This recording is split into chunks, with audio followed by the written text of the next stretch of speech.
The Titanic didn't just sink, it was allowed to sink, and the people who knew never spoke a word. April 14th, 1912, the most famous ship in history hits an iceberg in the North Atlantic Ocean. 1,500 people die in freezing water. The world mourns. The newspapers call it the greatest tragedy in history. But nobody asks the real question. Why did so many people have to die? Here's what they never taught you in school. The Titanic was built to be unsinkable. That's what they told everyone. The engineers, the newspapers, the passengers. Unsinkable.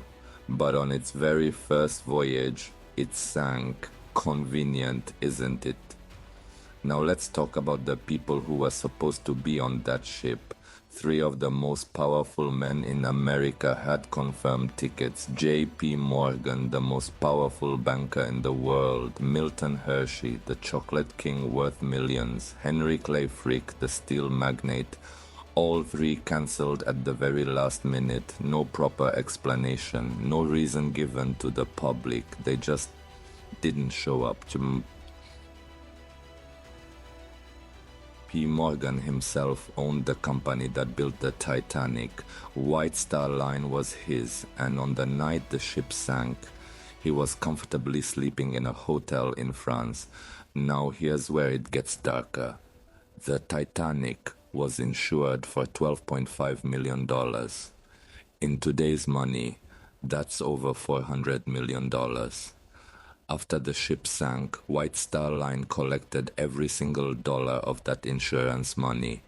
The ship went down. The company got rich.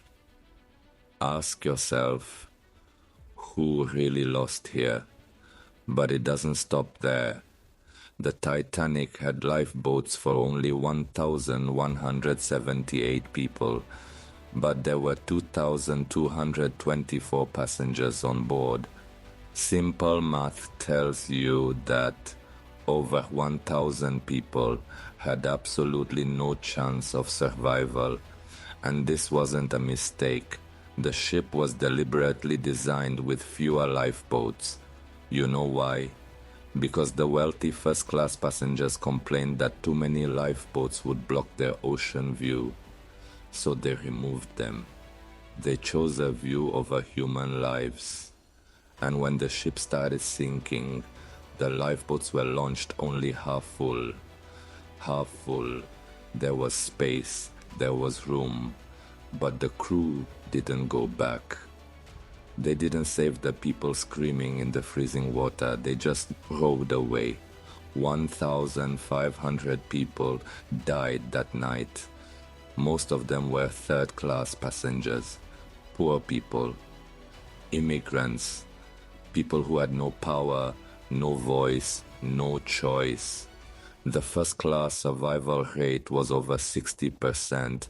The third-class survival rate was less than 25%. Even in death, the rich were protected and the poor were left behind. History books call it an accident, a tragedy of nature, an unfortunate collision with an iceberg. But look at the facts. The richest men cancelled last minute. The ship was overinsured. The lifeboats were deliberately reduced. And the poor died while the powerful survived. Accidents don't make billionaires richer. Accidents don't have this many coincidences. Think about that.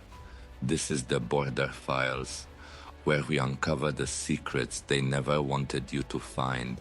Subscribe and turn on notifications, because the next secret is even darker.